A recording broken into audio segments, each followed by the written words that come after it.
Voltamos a apresentar Justiça na Tarde. Justiça na Tarde debate. São 15 horas agora no horário de Brasília. E como nós já havíamos anunciado, já vamos começando, portanto, o nosso debate dentro do Justiça na Tarde. E o assunto é justamente esse, já aqui posto, o impacto jurídico da reforma tributária nos estados e também aqui no Distrito Federal. Conosco estão os nossos convidados, com os quais, a partir de agora, vamos, portanto, aqui cumprimentá-los e também cumprimentá-las. Eu inicio, então, cumprimentando a doutora Paola Aires Correia Lima, que é procuradora do Distrito Federal, ex-procuradora também aqui do Distrito Federal, procuradora-geral, né, aqui da nossa capital federal, e conselheira da OAB e mestre em Direito Público também pela UNB.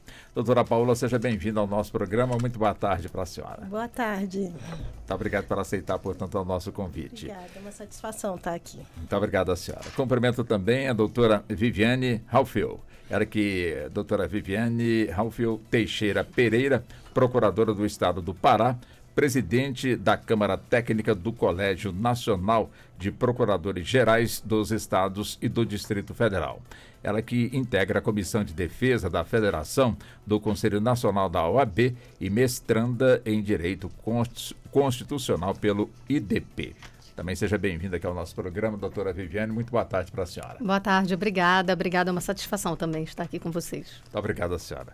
Deixa eu cumprimentar também o doutor Ulisses Schwartz, doutor Ulisses Schwartz Viana, ele que é pós-doutorado em Direito Constitucional, doutor em Filosofia e Teoria Geral do Direito pela USP e mestre em Direito Constitucional pelo IDP, procurador do Estado do Mato Grosso do Sul, atuação junto ao STF e também nos tribunais superiores. Né, doutor Ulisses, também seja bem-vindo. Muito boa tarde para o senhor. Walter, é um prazer estar aqui hoje. Agradeço muito o convite. Muito obrigado ao senhor pela gentileza.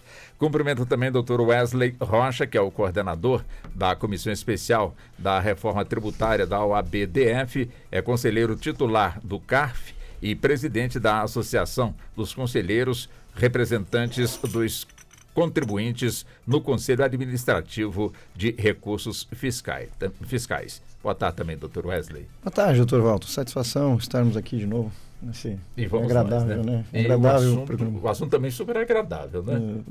Temos aqui ações judiciais do STF e STJ com os procuradores e eu vou abordar um pouquinho mais sobre a reforma tributária, como sempre. Para variar um pouco o meu assunto, né? Vamos variar um pouquinho. Vamos então já iniciando aqui o nosso debate. O assunto é justamente essa questão da reforma tributária, em que boa parte da nossa população, evidentemente, quer entender de forma mais precisa o que vem a ser realmente essa reforma, no que ela pode impactar, portanto, na sua vida. Será que esse impacto só acontece nas grandes empresas, nas grandes indústrias, nos bancos, ou também pode alcançar também o dia a dia das pessoas que estão aí trabalhando, das pessoas que de alguma forma estão também buscando a sua sobrevivência. E é evidente que o nosso foco hoje é justamente nessa questão das discussões, já que o assunto reforma tributária não é um assunto de hoje, é um assunto que já tem quase 3 décadas que vinha sendo, portanto, aí debatido, até que agora temos, portanto, aí uma proposta sendo votada, já passou pelo crivo da Câmara dos Deputados, está no Senado e a grande, portanto, aí a expectativa. Agora, é claro, né, doutor Wesley, que é um assunto que, com toda certeza, como nós já pontuamos aqui as questões jurídicas, é evidente que temos nas instâncias superiores dos nossos tribunais assuntos, de alguma forma, já questionando, não essa reforma, mas assuntos relacionados, portanto, aí com essa questão tributária no nosso país. Boa tarde a todos os ouvintes, que mais uma vez estamos aqui, uma gratificação muito grande estar falando novamente sobre esse tema que é a bola da vez, né? Depois de 3 décadas conseguimos finalmente, numa missão em glória e de um milagre, aprovarmos, pelo menos neste primeiro momento, na Câmara dos Deputados, a reforma tributária. E fazendo uma contextualização, né, hoje da questão do programa aqui sobre reforma em estados, nós podemos dividir em 2 situações, né? A reforma que vem para diminuir esses conflitos federativos, pelo menos é a intenção, né? E aquilo que já está tramitando no STF e STJ, as demandas judiciais, e que, de alguma maneira ou outra, vai ter impacto, né, nos próximos anos. E aqui temos procuradores de Estado com grande envergadura para poder falar sobre os temas das ações judiciais. E aí me coube aqui falar sobre um pouquinho dessa reforma, né, o que vem melhorar no aspecto de diminuir conflitos. Eu entendo, talvez nesse contexto, que o Conselho Federativo pode suprimir talvez um grande problema que nós temos na nossa federação entre os estados, que é a chamada guerra fiscal, guerra entre os entes federados, né, de forma mais assim contundente. Mas o Conselho ele vai substituir aí o CONFAS, é o que tudo indica, e a tendência é que ele torne essas discussões políticas mais acessíveis. Pelo menos é o que se espera, né? Um Conselho Federativo harmonizando essas normas, essas questões que impactam nos estados. E dentro do Conselho Federativo, os estados vão ser representados aí por 27 integrantes, Distrito Federal sendo somado, e 26 municípios. Como se dará esse desenho? Como será feito? Coube e vai caber para a lei complementar.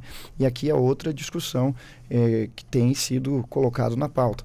Né? De que maneira vai ser desenroladas essas pautas, as discussões, para que se chegue num consenso para evitar tantas ações judiciais. Se eu não me engano, os procuradores podem me corrigir, em 2012, eu acho que o Gilmar Mendes lançou um projeto com os procuradores de estados e também a própria AGU, né, para poder uma câmara de mediação, né, no STF, porque são diversos conflitos que chegam no STF e que torna, né, esse embate entre estados mais agressivo, inclusive ou estados e municípios, né, União e estados, dependendo agora do contexto, né, o tributo sobre o consumo vai ser basicamente um IVA dual. Então, nós vamos talvez diminuir essas discussões federativas no STF e no STJ, principalmente no STF. Então, o IVA dual, quando pega o CBS na parte da União e o IBS, União e Estados, Estados e municípios. Então, a perspectiva é enorme sobre esse novo sistema. E eu vejo como diferentemente que nós tivemos no ano passado alguns tributaristas aqui contrário ao formato, eu vejo com uma certa expectativa positiva, porque, como eu disse na semana passada, os municípios ainda têm muita carência em relação às estruturas fiscais, estruturas tributárias e de cobrança, né, que eles tinham em relação ao seu ISS. E, obviamente, os estados, com o seu ICMS, também não queriam perder espaço fiscal. Então, juntando os dois, o ISS com um crescente até 2018, mais ou menos mais de 500% em relação ao próprio IPTU, e o ICMS, que não deixou de crescer, mas também, né, tem aí uma tributação bem considerável, uma arrecadação considerável, eu entendo que realizando um equilíbrio dessa balança com estados e municípios, discutindo diretamente naquela federação, né, a perda da arrecadação ou o aumento, eles possam chegar num consenso maior. Porque aí nós vamos ter a localização, a território falando um pouquinho maior do que quando há uma distribuição da União para os demais entes federados. Pelo menos eu entendo dessa maneira, tendo em vista, já que eu participei na Confederação Nacional de Municípios, os municípios não são ouvidos, não tem espaço no CONFAS, não tem voz, não tem voto, e eles têm um bolo da arrecadação 25%. Então, quando o Estado proporciona um incentivo fiscal sem ouvir os municípios, sem compensá-lo dessas perdas, no nosso ponto de vista, há um desequilíbrio federativo. E eles não fazem isso, geralmente, de maneira intencional. Fazem porque estão ali estabelecendo políticas públicas, por exemplo, postergando o recolhimento do ICMS, mas que há uma necessidade para aquele Estado também esteja competitivo aos demais Estados que estão proporcionando de maneira, seja sem respeitar talvez as regras devidas do CONFAS ou não. São decisões políticas, Walter. Uhum. Então, essas decisões políticas elas vão impactar mais ou menos. Para encaminhar essa primeira parte, questão da reforma, eu vejo como importantíssimo, e principalmente porque no ISS foi aprovado, né, pelos municípios aí no Congresso, a possibilidade de, quando houver um incentivo fiscal pelo gestor, pelo prefeito, ele, abaixo da alíquota devida de 2%, que é o estipulado na lei federal, nacional, e você tem ali a possibilidade de ele responder por improbidade administrativa, o que não exige isso dos estados, dos governadores. Então você tem um contrabalanço e uma regra impositiva.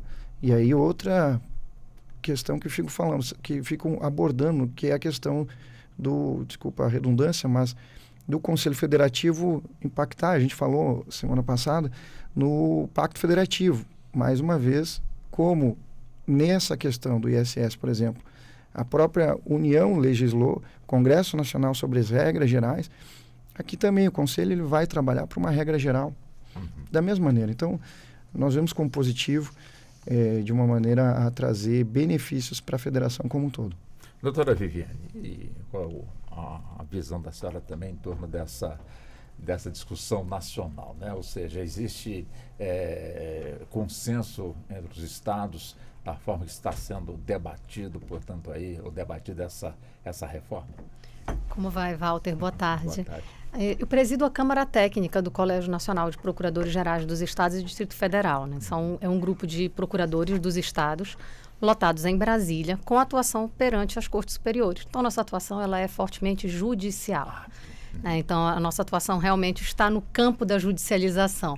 Esperamos que realmente haja uma redução da litigiosidade, né, independente de como vier a reforma, porque realmente a nossa atuação está no campo judicial.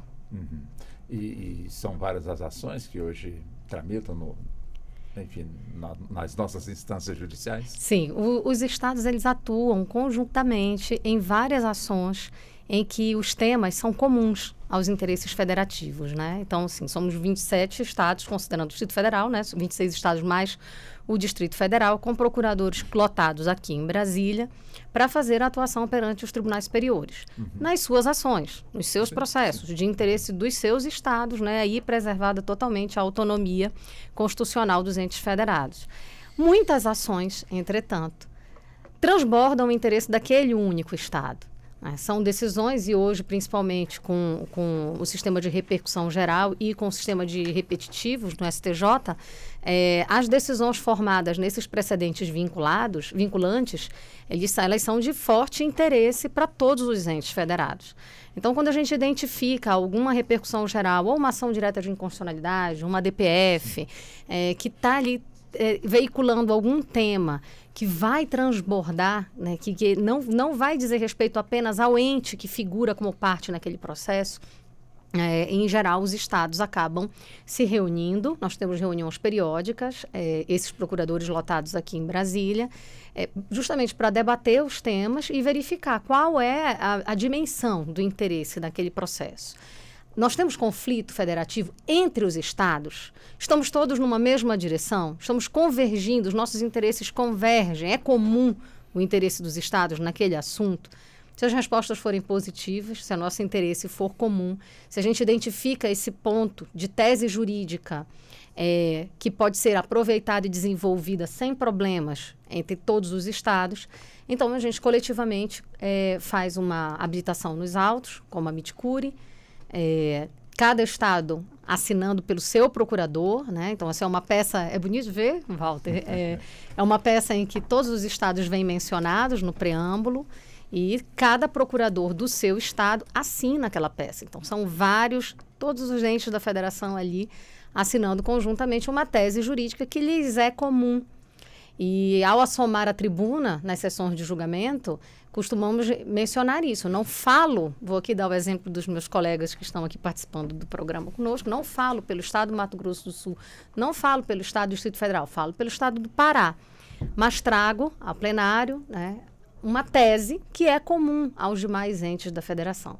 Assim, sempre preservando a autonomia federativa dos estados, representado pelo seu procurador do estado, mas conjuntamente levando, até para facilitar os trabalhos das cortes, porque também esse trabalho é muito comum no STJ, para facilitar os trabalhos das cortes superiores, ao invés de cada estado se habilitar nos autos como amicus curiae, trazendo uma peça, deduzindo razões, pedindo para assomar a tribuna no dia da sessão de julgamento, nós nos cotizamos, nos organizamos para fazer esse trabalho coletivamente e assim facilitar a condução dos trabalhos nos tribunais. Ótimo.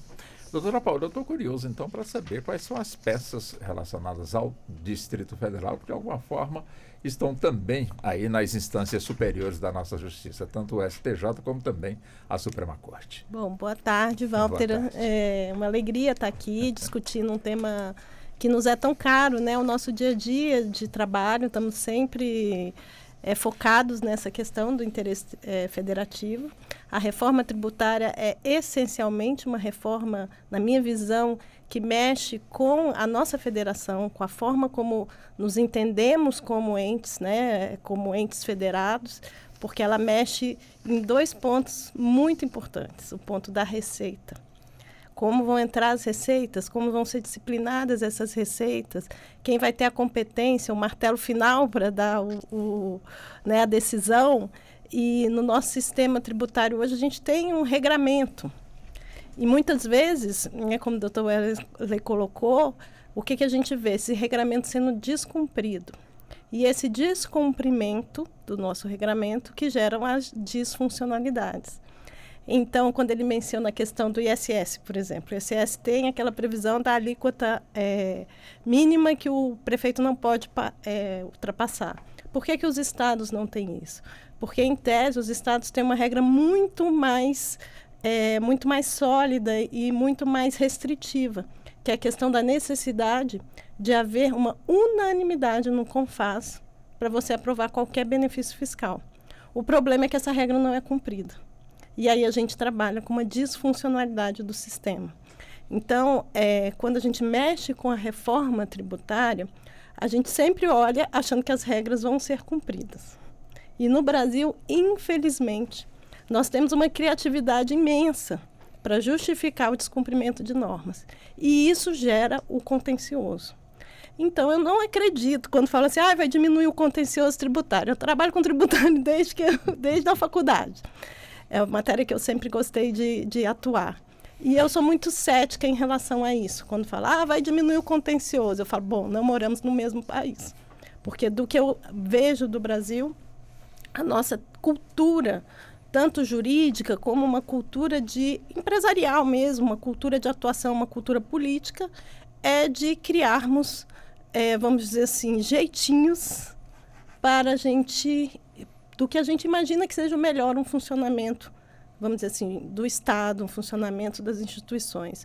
Isso é da cultura do brasileiro, infelizmente ou felizmente, né? Depende do ângulo de observação. Na minha visão, eu como sou uma procuradora de Estado, nós temos normalmente a tendência de olhar o todo e não o individual. Então, nós somos aqueles procuradores que estamos lá, né, os advogados perante o Supremo, defendendo o SUS como um sistema e não olhando para aquele caso, para ver se naquela situação é devido, é justo, é válido conceder ou não o tratamento, conceder ou não o remédio para aquela pessoa. Porque quando você olha o caso, você sempre vai querer dar o direito. Não tem como, se você tiver essa visão individual. Mas quando você olha o todo, muitas vezes a sua visão pode mudar. Então, normalmente, nós estamos, como a Viviane colocou aqui, tendo essa visão do todo. Quando os estados entram nos processos em julgamentos perante o Supremo, perante o STJ, em repercussão geral e repetitivos, que é basicamente a atuação da Câmara Técnica, né? É nessa visão do todo. É nessa visão do que institucionalmente, do que funcionalmente nós entendemos que vai ser melhor para os estados. E o Distrito Federal ainda tem essa missão de olhar também para a questão municipal. Então, a gente ainda tem essa outra complexidade que muitas vezes a gente tem um pezinho nos estados, mas em alguns momentos, principalmente nas questões tributárias, às vezes a gente pode ficar numa posição, às vezes até contrária, né, à Câmara Técnica, aos estados, porque a gente atua dessas duas formas. Então, eu não sei se eu posso me estender mais um pouco, porque são tantos os assuntos. Mas o que a gente percebe da atuação perante o Supremo é que as decisões do Supremo, pelo fato dele estar também um pouco mais distante da situação real, ajuda nessa visão do todo e auxilia na questão do equilíbrio fiscal, que é outro tema, mas que também tem, né, relacionamento com a reforma tributária, e auxilia para dar um direcionamento em relação às posições dos juízes da base. Então, para nós, é muito, muito relevante os temas que são colocados em repercussão geral, em repetitivos, porque eu estava nessa atuação e agora eu voltei para a base, né? Eu não sou mais procuradora-geral, então eu vejo como influencia na nossa atuação no dia a dia do judiciário, as decisões do Supremo. Eu vou deixar para o doutor Ulisses aqui falar um pouquinho sobre um caso que nós tivemos, né, do CPC, em que o Supremo declarou a inconstitucionalidade de um dispositivo, mas ele atuando perante o Supremo e eu embaixo sofrendo as consequências. Eu só pensava, por favor, declare inconstitucional. Isso nos atrapalha tanto. Aí eu mostrava para ele qual era a repercussão no dia a dia da nossa atuação. Então, eu vou parar por aqui e deixar esse gancho aí, doutor Ulisses. Doutor Schwartz, já que o senhor foi citado, né, o tema já, portanto, foi posto, eu fiquei aqui prestando realmente bem atenção. Quer dizer, os estados têm que estar realmente bem atentos com as ações que ingressam nas cortes superiores, tanto o STF como também, claro, né, o STJ, ou seja, a parte técnica tem que, de alguma forma, ser mais atenta ainda em relação a essa questão, porque se passar de forma em que o Estado vai sentir prejudicado, opa, isso aqui nos prejudicou, quer dizer, faltou, portanto, assim, um olhar mais crítico do Estado através dos seus procuradores para que aquela matéria viesse a ser aprovada, viesse a ser julgada e aprovada. Como é que é essa questão, doutor Schwartz? Walter, um prazer estar com você nessa tarde, estar com os nossos ouvintes aqui nessa tarde também, aqueles que estão acompanhando pelo YouTube.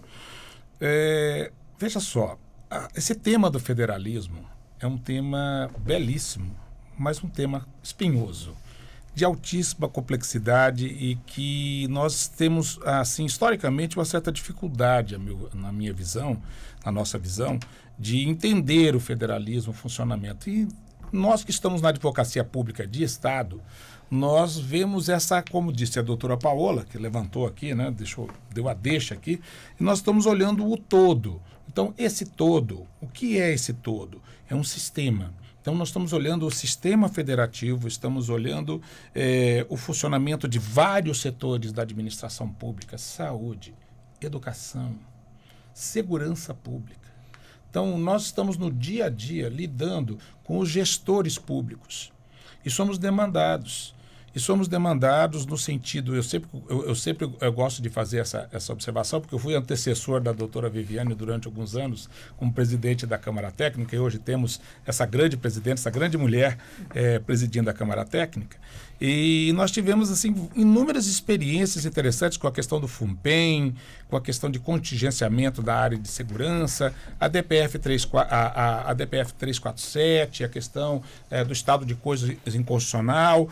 E no nosso dia a dia, né, Viviane e Paola, aqui no tribunal, é de olhar olhar o horizonte, né, o horizonte do federalismo. E muitas vezes nós estamos trabalhando e temos que entender o funcionamento do direito brasileiro atual. O direito brasileiro caminhou para a criação, nós adotamos alguma coisa que nós chamamos de precedentes, que na verdade não são os precedentes do sistema anglo-saxônico, nós criamos o nosso sistema de precedentes, precedente que é obrigatório por lei, né? Isso modifica um pouco esses precedentes qualificados, e isso tem demonstrado a importância que o Supremo Tribunal Federal tem ocupado dentro do federalismo brasileiro, dentro do sistema constitucional brasileiro, com a repercussão geral, e também entra o STJ com os recursos repetitivos. Agora nós temos a emenda constitucional que vai colocar também uma espécie de repercussão geral no STJ também. Então, vejam só um caso que foi muito interessante, que não está propriamente dentro da repercussão geral, mas são essas ações de controle, essas ações objetivas de controle. Nós tivemos esse caso do CPC. Eu vou só aqui em linhas de uma forma bem rápida, tentar sintetizar a discussão para entender a complexidade do federalismo, né? Muitas vezes a gente não vê certos detalhes do federalismo. Havia uma regra no CPC novo, artigo 52, que colocava a possibilidade de ajuizamento das ações contra os estados em qualquer estado. Então, o que é isso? Vou entrar com ação contra o estado do Pará, eu posso ajuizar essa ação no estado de Mato Grosso do Sul, eu posso ajuizar aqui no Distrito Federal, e eu vi vários colegas que tinham que se cadastrar em vários sistemas de peticionamento, porque as ações eram ajuizadas. E qual era a visão que se tinha disso? Isso é um exemplo muito interessante do que a doutora Paola falou. A gente olha para isso e fala assim, o acesso à justiça. Era o argumento que se usava, né? Vamos facilitar o acesso à justiça. Então a pessoa pode juizar a ação de qualquer lugar, só que nós estamos lidando com um sistema. E quando nós estivemos despachando com vários dos excelentíssimos ministros do Supremo Tribunal Federal, desse diálogo, né, que as instituições têm hoje no Brasil, as procuradorias, o Supremo, o Senado, a Câmara, todo esse sistema, né, constitucional, nós levamos um problema. Que o problema que nós estávamos mostrando e levando para o Supremo não era o problema do peticionamento eletrônico. Isso não é o problema. O problema era o seguinte, veja só, Walter, como as coisas funcionam na realidade. Uma pessoa ajuiza uma ação lá no estado do Pará contra o Mato Grosso do Sul. Veja só, lá no final desse processo, vai para o TJ do Pará e vai sair um precatório. O TJ do Pará vai mandar uma ordem de expedição de precatório para outro estado da federação? Vamos pegar aqui o IRDR. Lá no estado do Pará vem um IRDR. Nós temos ações ajuizadas contra o estado do Pará no Brasil inteiro. A decisão de acolher, de admitir o IRDR no Pará, suspende a tramitação dos processos nos outros estados? Então, veja só como que nós olhamos as coisas, né? A gente está olhando o funcionamento de um sistema, então. Problema também da requisição de pequeno valor, que cada estado tem um valor. Como é que funciona? O estado do Pará, quando requisita para o Mato Grosso do Sul, aplica a lei do valor do Pará ou aplica o valor do estado de Mato Grosso do Sul? Então, este é o problema do federalismo. Nós estamos lidando com os espaços de autonomia. E mais ainda, veja que problema que nós criamos, que eu até chegamos a publicar um artigo no Conjur, falando sobre a inconstitucionalidade estrutural. Um conceito que, no momento criativo, colocamos ali nesse artigo. O que é essa inconstitucionalidade estrutural? Quando nós olhamos a Constituição de 88, na Constituição originária, texto que está colocado ali, nós vamos ver Supremo, qual é o design, esse desenho, né, constitucional.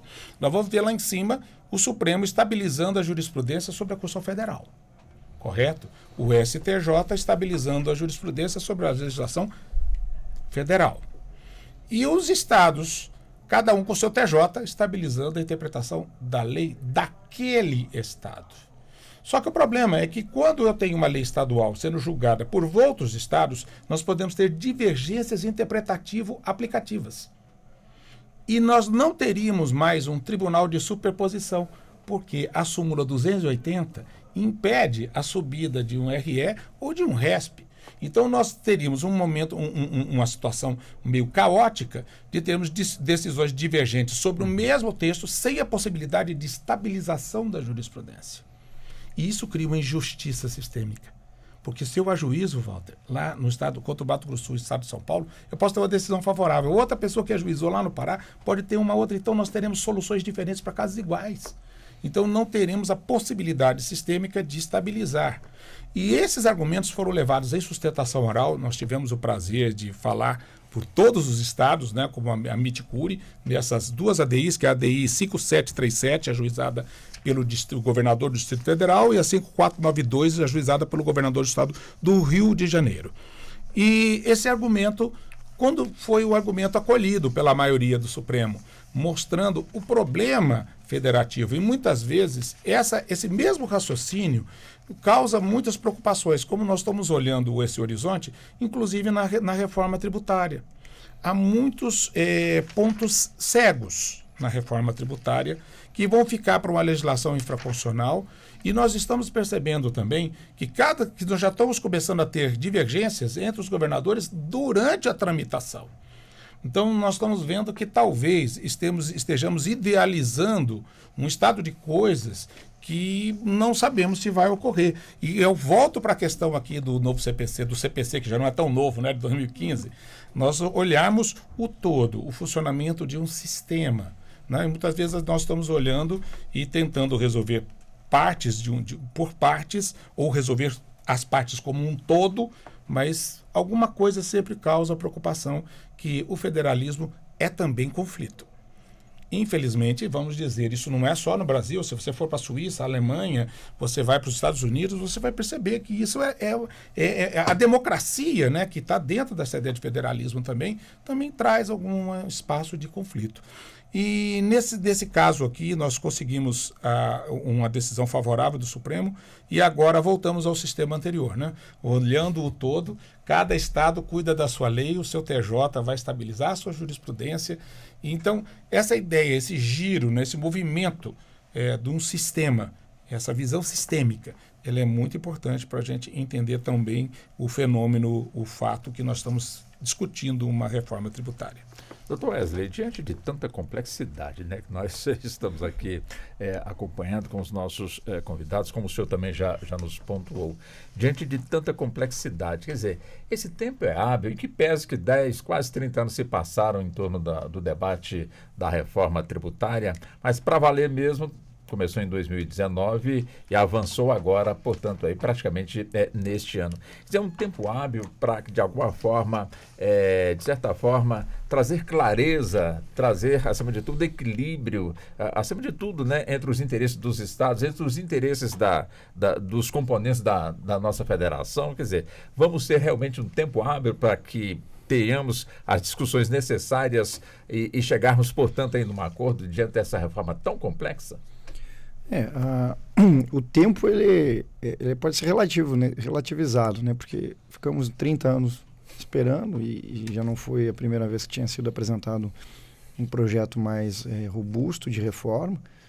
Se eu não me engano, em 98, 99, até na época que o ex-presidente Temer era presidente da Câmara, ele liderou a possível reforma tributária, não vingou por vários motivos, como eram os de agora, até só foram aumentando, né, esses motivos.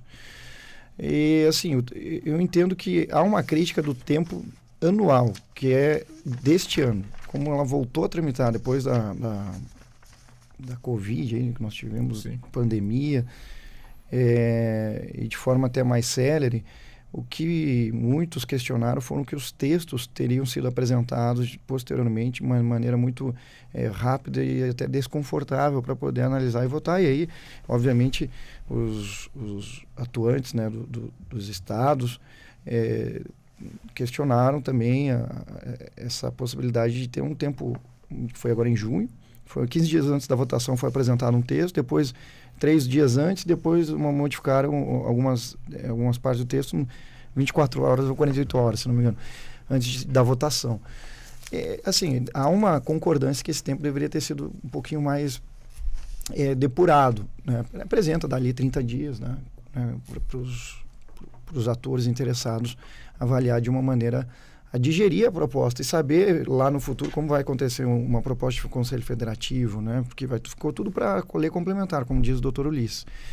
Essa é uma crítica válida, porque o Congresso, obviamente, teve êxito, teve sucesso na sua empreitada de liderar, o presidente da Casa liderou essa tão difícil reforma. Não é uma reforma, como eu falei da outra vez, igual a reforma da Previdência. É uma reforma que requer diversos entendimentos, acompanhamentos, interesses, acomodar, né, os estados mesmo. Tinha estados que estavam uns apoiando, outros não, como os municípios grandes não queriam, os municípios grandes literalmente não queriam que a reforma passasse dessa maneira, né? Então só tinham que os municípios de médio porte e pequeno porte apoiando, que parece que é pouco, mas a Confederação Nacional de Municípios congrega aí, né, mais de 4.500 municípios associados, filiados a ela. São muitos municípios, e nós temos, Walter, no Brasil, uma média de 75% dos municípios brasileiros são até 30 mil habitantes. Então, esse olhar federativo, que talvez é difícil para nós que vivemos nas capitais, né, me parece que ele, dentro da reforma, dentro do Conselho Federativo, em que há uma cadeira eleita pelos representantes eleitos pelo povo, né, os prefeitos, eu vejo como positivo, né? Eu sei que é muito difícil visualizarmos como vai ser, de que maneira vai ser, e também essa era uma outra crítica, né? Apresentar essas novas leis, que me parece que em janeiro, o que o Bernardo Api comentou, o Bernardo Api, que é o líder do governo na questão da reforma tributária, ele comentou que em janeiro será apresentado essa lei que vai tratar sobre o Conselho Federativo, porque esse ano, como eu disse, né, passou na Câmara rapidamente, entre aspas, porque já tinha sido tramitado há muito tempo, mas voltou e andou de forma célere, agora de junho para julho. Nós vamos tramitar agora em agosto no Senado. Se houver modificação do texto, volta para casa, para a Câmara. Então, ainda há ali no Senado, na questão bicameral, né, de análise da tramitação da proposta, a possibilidade de melhorar talvez o texto, ou apresentar essas normas tão questionadas, por exemplo, a alíquota, qual vai ser a alíquota, né? Qual é a alíquota? Então, queremos saber, dúvida de milhões. Foi lançado lá atrás, com a PEC 45, a possibilidade de 25%, né?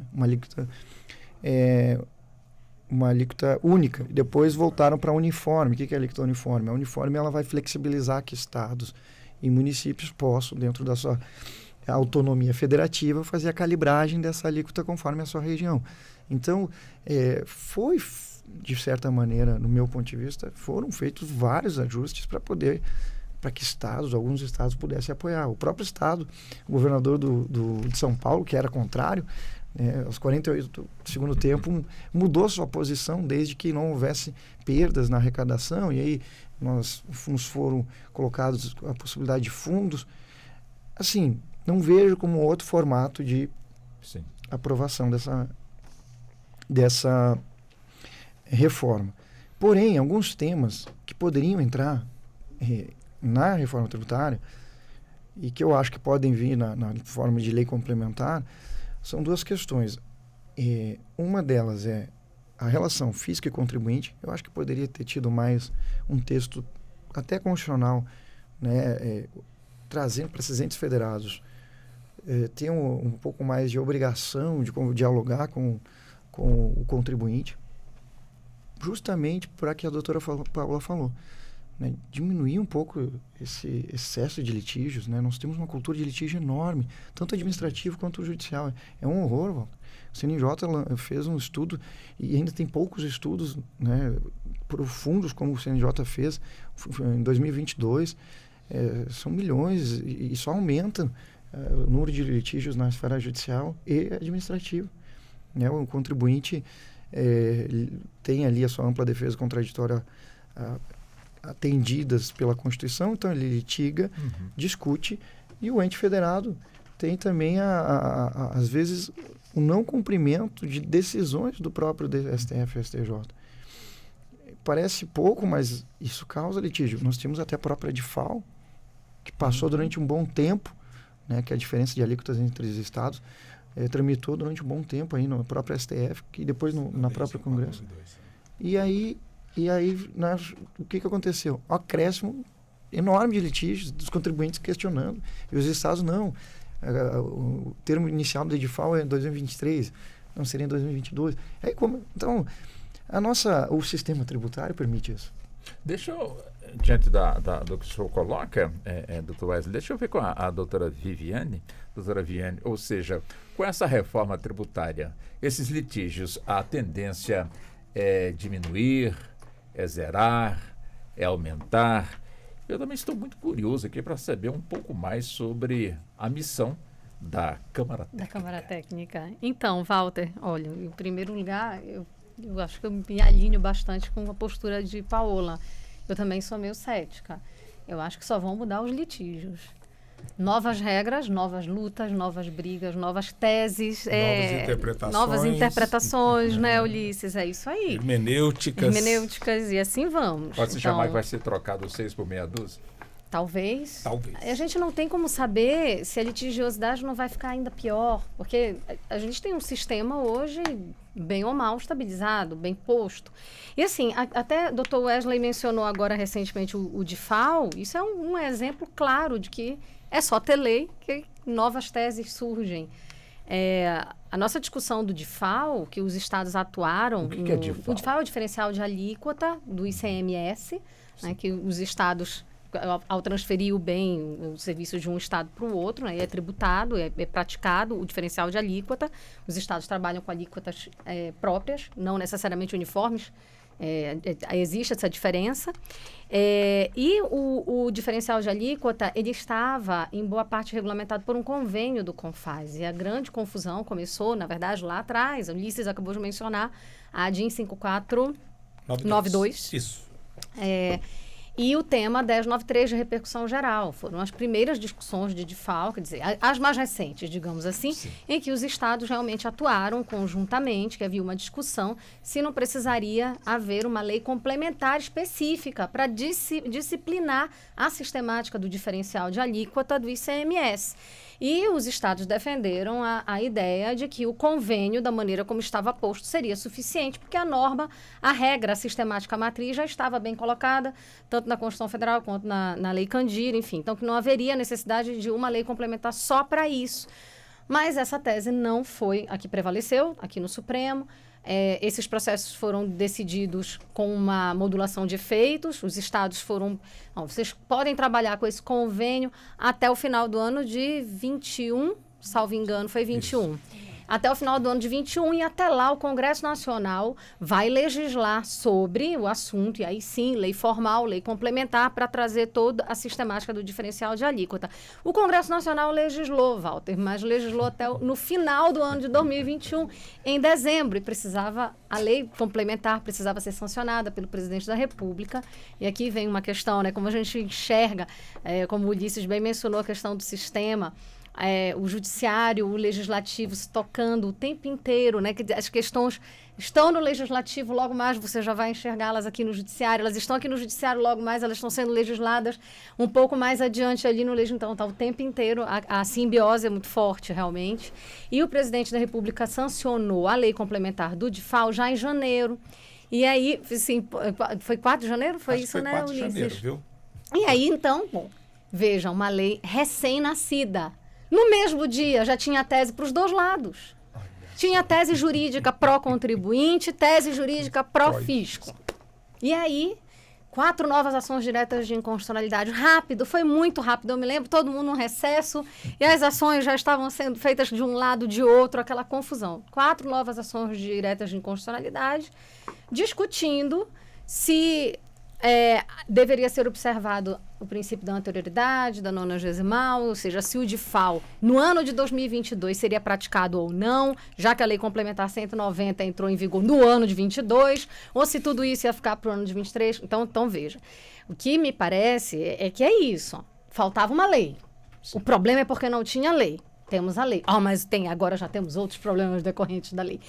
E estamos mencionando apenas a controvérsia relacionada com a anterioridade do DIFAL, do diferencial de alíquota, porque há outros aspectos na Lei Complementar 190 que vêm sendo deduzidos nos processos, e aí a gente enxerga, conversando com os nossos setores especializados de tributário, né, já está cheio de processo nos tribunais locais, nos nossos tribunais de justiça, discutindo vários outros aspectos de uma lei novíssima, recentíssima, que acabou de ser gestada no Congresso Nacional, inclusive com um certo direcionamento de luzes judiciais, jurídicas do mundo do Supremo, porque isso aqui foi resultado, né, de uma decisão tomada pelo Supremo numa ação direta de inconstitucionalidade e num tema de repercussão geral. E aí, voltando para a questão da repercussão geral, e você mencionou sua curiosidade com relação à atuação da Câmara Técnica, Walter, eu gostaria de fazer um elogio aqui à equipe de precedentes do Supremo Tribunal Federal e do Superior Tribunal de Justiça, na pessoa dos seus dirigentes, o doutor Marchiori, lá no STJ, a doutora Aline, aqui no STF. Esse trabalho que é feito dentro das cortes de catalogação das repercussões gerais e dos repetitivos, os informativos, a publicidade que é dada a respeito disso, é aí que a gente consegue se atualizar para compreender o que as cortes estão julgando. É impossível para os estados detectar tudo, porque muitas questões federativas não vêm em causas em que os estados são parte. Muitas questões federativas vêm em processos em que municípios foram partes, como bem mencionou o Dr. Wesley, nunca podemos esquecer dos municípios nessa tríade federativa. E são muitos os temas de repercussão geral e de repetitivos que passariam por um ponto cego de todos os estados, porque nenhum de nós é parte. E é esse trabalho de catalogação e divulgação das repercussões gerais e dos repetitivos que realmente tem viabilizado a atuação sistêmica, em bloco, federativa, né, dos entes públicos, porque senão realmente... E curiosamente, a gente pensa assim, não, essa atuação ela é uma atuação que diz respeito apenas aos entes federados, né? E só tem interesse nisso os estados e os municípios. As cortes superiores ganham muito com essa atuação, porque o ponto de vista, a visão muda de cenário. Uma coisa é você analisar uma questão jurídica. Eu vou aqui mencionar um exemplo de um processo que foi de interesse da União, julgado no STJ. Era um dispositivo do RJU federal, do regime jurídico federal. Só que esse dispositivo, ele se repete em todos os regimes jurídicos Brasil afora. E os estados tiveram interesse, portanto, de participar.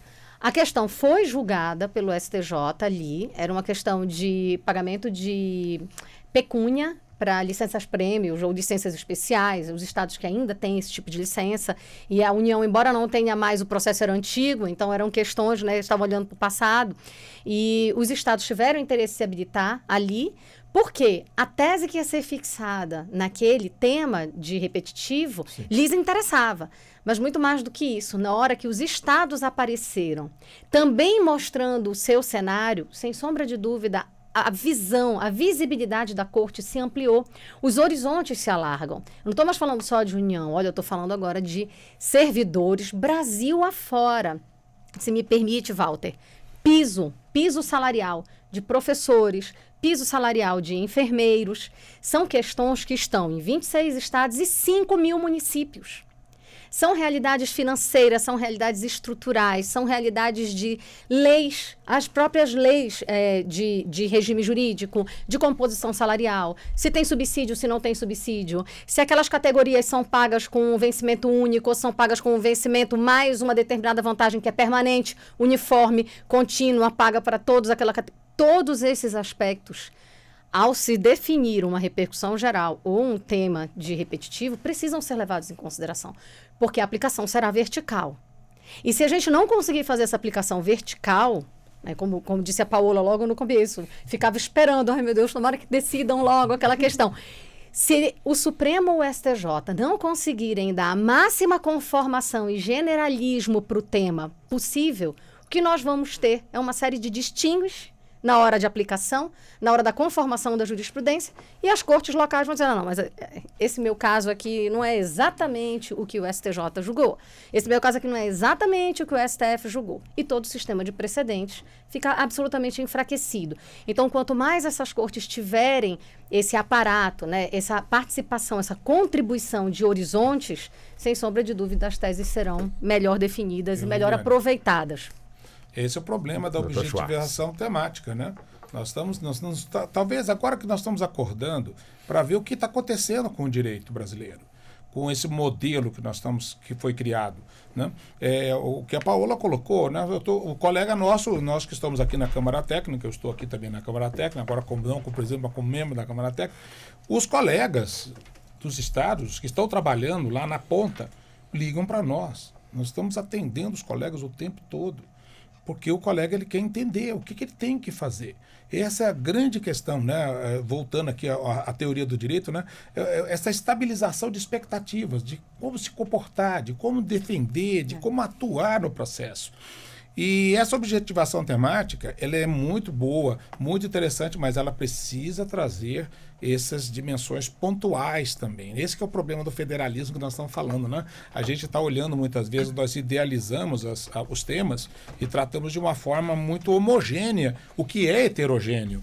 Então, essa preocupação também se estende, a meu ver, à própria a ideia do Conselho Federativo, que ele é muito interessante. Eu acho que eu não sou a priori contrário, mas me parece que nós teremos a complexidade da vida, ela vai aparecer, dependendo como for regulamentado o Conselho Federativo, nós vamos ter um cenário, né, Viviane, que eu sinto muito ter que dizer isso, mas eu acredito que dependendo do que sair da reforma tributária e dependendo do que sair dessa legislação que regulamenta, sabe que nós teremos ações diretas de inconstitucionalidade ajuizadas por alguns governadores.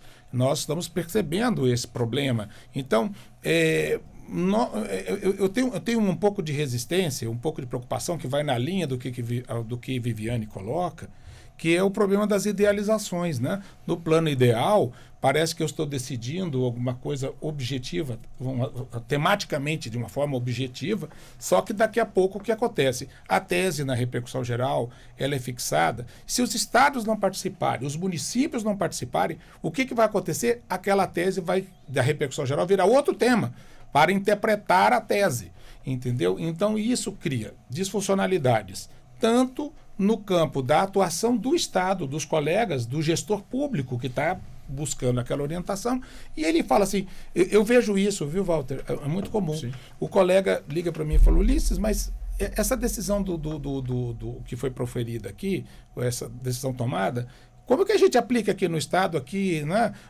A composição salarial é diferente do enfermeiro, do professor. Jornada. A jornada de trabalho, tem uma série de questões. E o colega, ele olha para aquilo e agora, o que a gente faz? Eu falei, bom, nós estamos num impasse agora, né? E esse é um problema interessante que muitas vezes nós temos aquela questão da transcendência dos motivos determinantes, né? É uma discussão antiga do direito, né, que a gente tem. E o que nós estamos vivendo? Nós estamos vivendo a transcendência.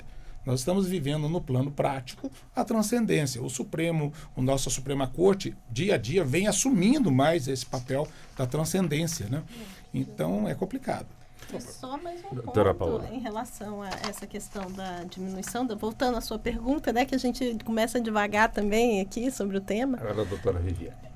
Pois sobre a diminuição da litigiosidade. É importante destacar que a reforma, ela prevê um período de transição grande. Então, nós vamos conviver com os dois sistemas durante, acredito que 10 anos, pelo menos, ou mais.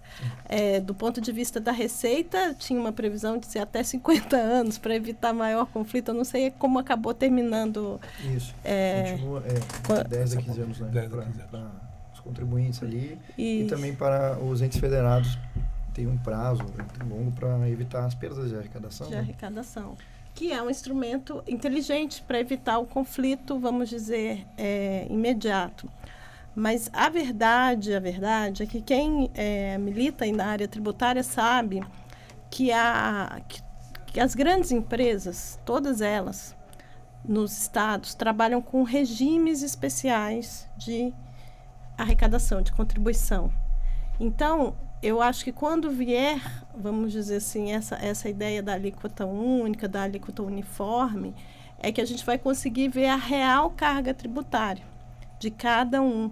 E vai ser neste momento que vai ter esse calibre das alíquotas, como vai ser feito, porque a rigor, a reforma, ela sabe que ela precisa desse tempo de transição para fazer esse calibramento das alíquotas, para nem haver aumento, né, de arrecadação, nem a perda, porque essa é uma das promessas complicado, da reforma. E a gente não sabe como isso vai se dar na prática.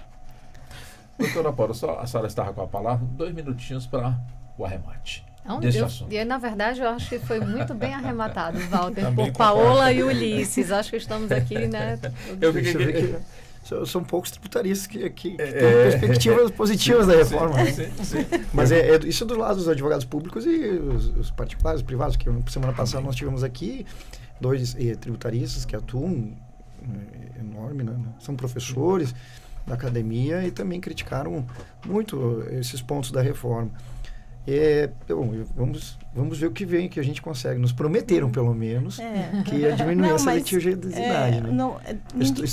Nós não somos contra a reforma. Exato. Na verdade, a gente entende que é necessário uma simplificação, é necessário, o nosso sistema é muito complexo e hoje em dia a gente paga para pagar imposto. Né? Então, a carga tributária não é só medida no quanto a gente paga, mas quanto tempo e quanto investimento as empresas têm para fazer esse planejamento tributário, porque isso é muito relevante no Brasil. Então, a gente perde eficiência econômica com isso, com nosso sistema tributário, ele é ineficiente. Na verdade, são posições técnicas, não são posições políticas. O político ele vem aqui e fala que vai melhorar a vida do cidadão, tem que simplificou. Então, são posições técnicas. Eu acho que isso é a legitimidade do profissional que atua, né, seja da esfera pública ou privada, que é super importante. Mas eu emprestei um pouco de boa-fé, eu era contra até determinado momento, e aí eu era contra alguns dos pontos.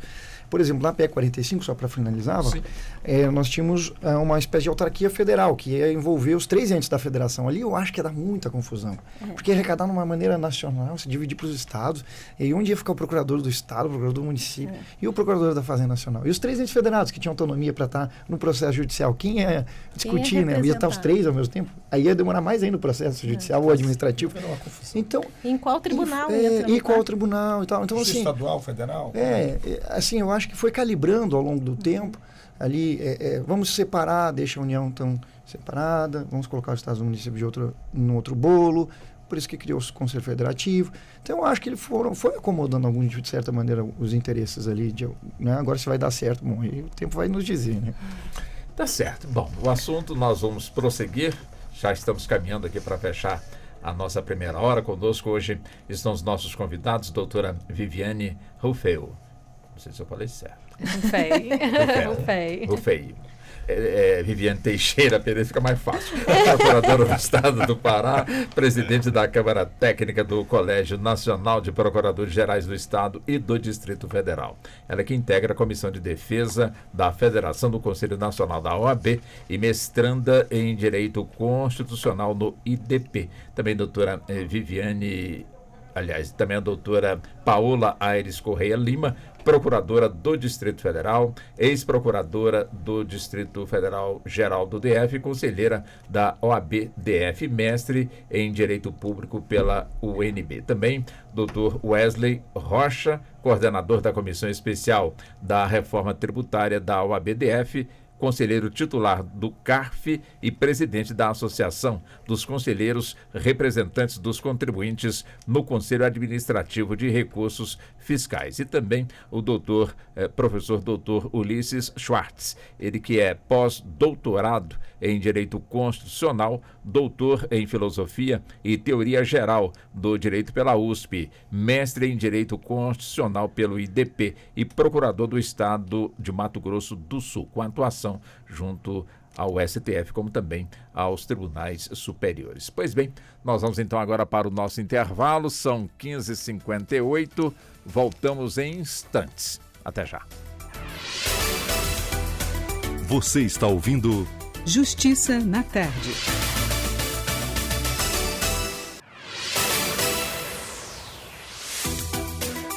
Voltamos a apresentar Justiça na Tarde. Justiça na Tarde Debate. E vamos nós, são 16h06. Muito obrigado a você que está nos acompanhando pela 104,7 FM, como também nos acompanhando pelo canal da Rádio Justiça no YouTube. Hoje nós estamos aqui com o Justiça na Tarde Debate. É evidente que o assunto é a reforma tributária, mas buscando aqui também o aspecto, acima de tudo, das ações que já tramitam nas instâncias superiores dos nossos tribunais. E olha que não são poucas, né, doutor Wesley, onde, claro, estamos aqui abordando este assunto com os procuradores, e o que a gente percebe é que nesse nosso Brasil de tamanho continental, mas de desigualdades sociais também e econômicas enormes, onde temos estados que podem, como tem outros que não podem, diante, portanto, de uma legislação. Daí surgem, portanto, aí as demandas nas nossas instâncias superiores. Quer dizer, para muitos, essa reforma chega para poder trazer essa correção. Mas é evidente que o debate se aprofunda e quanto mais se fala, a possibilidade de aumentar as demandas crescem mais ainda. E aí, doutor, como é que o senhor vê também aí esse aspecto desse debate?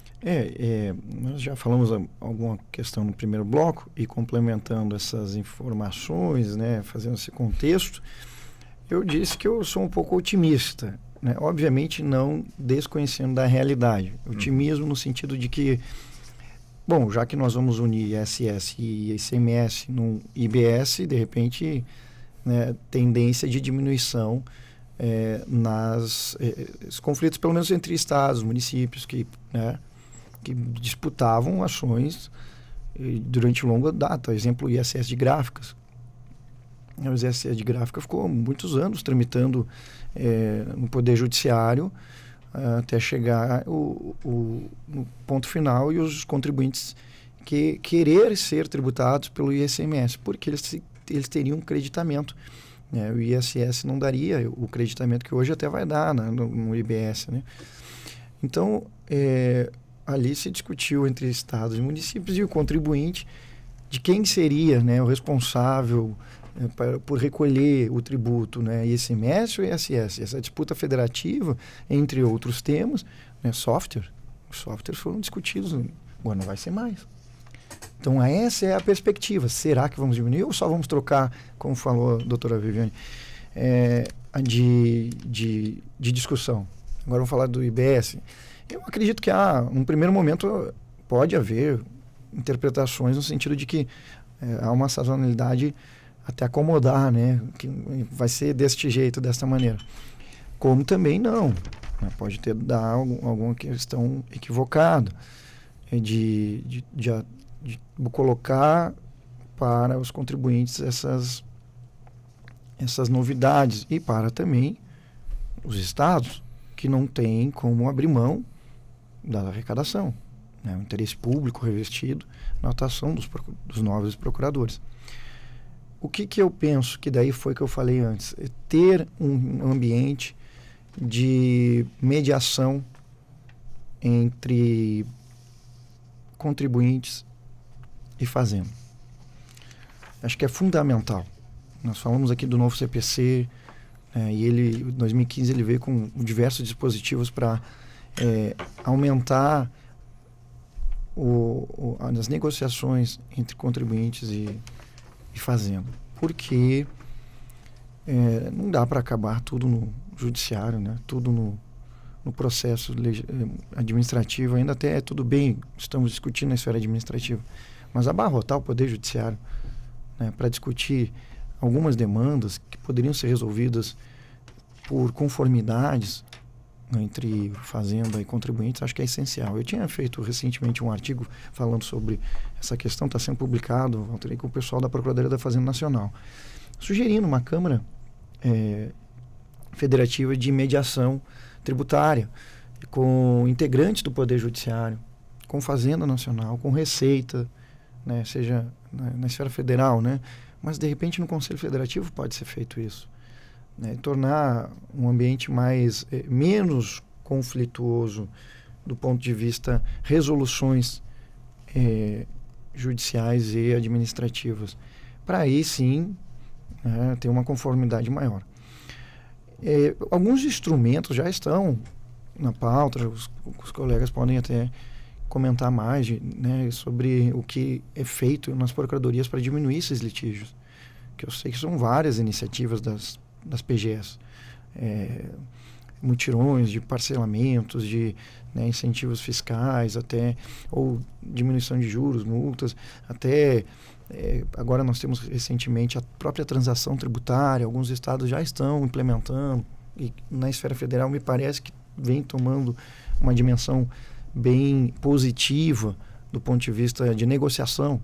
Tem que ter um ambiente de negociação. Eu me lembro que eu trabalhava na Procuradoria do Estado do Rio Grande do Sul, e o único ambiente de negociação era que chegava lá o contribuinte no guichê de atendimento, chamava o procurador que estava de plantão, né, para atendê-lo, e ali ele tinha lá, a lei dava parcelamento em 12 vezes e retirava um pouco de juros e multa e pronto.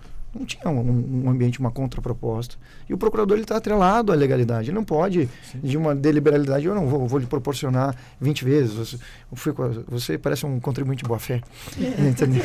Então, não pode. Então, essas questões, eu acho que o Conselho Federativo, emprestando boa-fé, ele pode trazer, porque ele vai encaminhar resoluções para o Congresso aprovar leis, né, nesse ambiente. Diferente hoje do que eu vejo no CONFAS. O CONFAS é uma briga enorme de estados.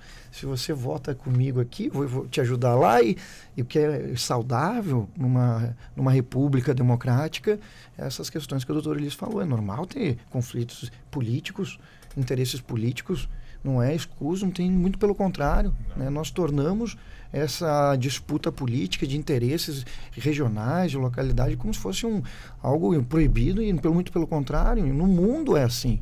Né? E aí nós estamos com um sistema tributário, Walter, que não está nos atendendo. Nós somos um dos piores sistemas, mais complexos do mundo. Né? As horas gastas para recolher, veja só, os doutores colegas são dos estados, mas o contribuinte, às vezes, ele tem que atender tributação federal, tributação estadual e, às vezes, até municipal. As normas são diversas. Então, quando nos apresentam essa proposta, claro que a gente olha com receio, claro que é uma novidade e tem que ser vista, principalmente pelos técnicos, os juristas, tributaristas, porque são eles, depois, inclusive, como atuar nessas ferramentas. E eles não podem ter complexidades maiores do que já estão. Então, essa preocupação válida, importantíssima e legítima dos estados, dos procuradores, elas têm que se aproximar de uma realidade a atender às expectativas reais, né, e avançar. Nós temos que avançar. O mundo, erosão fiscal, né, que se fala antigamente. A Netflix, nós falamos, acho que semana passada, Netflix, Uber, até 2016 não eram tributados. Ali complementa pelo ISS, pelo imposto do consumo, né? Não era tributado. Recolhia o imposto de renda, livre, espontânea vontade, de maneira que a Receita ainda conseguia pegar, porque elas são de fora, as empresas. Como é que a gente vai buscar lá, né, as operações extraterritorialidades, internacionais? Então, essa complexidade desse sistema tributário mundial, que não é só nossa, né, não vamos ser o patinho feio aqui, mas desde que há muito tempo nós não temos, pelo menos, uma melhoria no imposto sobre o consumo. E aí essa é a ideia da reforma. Desonerar um pouquinho mais esse consumo, para que nós tenhamos uma carga tributária de consumo mais, digamos, mais acessível, o pobre, né, ter mais acessibilidade a produtos.